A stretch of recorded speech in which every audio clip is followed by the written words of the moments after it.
Zionism began as an evangelical Christian project before it became a Jewish one.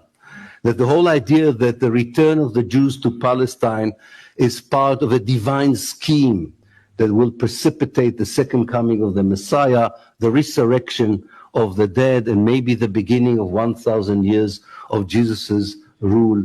The pressure of those evangelical Christians who, together with British imperialists, brought together, first of all, a non-Jewish support for the idea of what they would call the return of the Jews to Palestine and the replacement of the Palestinian with a Jewish kingdom or state or republic, depends on who we are talking about. Now, it means that already throughout the 19th century, people were discussing the fate of Palestine and the Palestinians without the Palestinians being aware that they are becoming a regional project or even a global project of colonization. And I was surprised to see how much this kind of thinking influenced the early Jewish supporters of Zionism, because I always thought that this were kind of two discrete projects that had nothing to do with it. But then I read a diary by one of the most important early Zionists, Eliezer ben Yehuda, who reinvented the Hebrew language.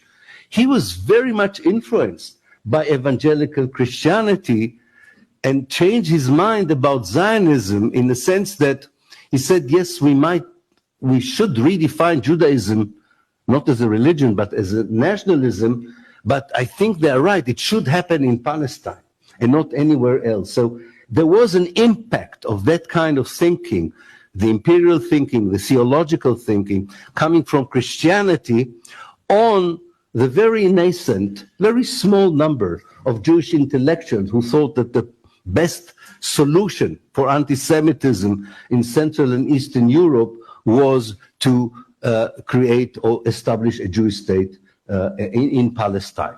So that's the beginning, which, as you can probably understand today, is not just an intellectual or an interesting forgotten chapter of the past. It's still a very relevant alliance that is still working today. By the way, not only in the United States, where we are all familiar with the term Christian Zionists as a lobby that supports Israel.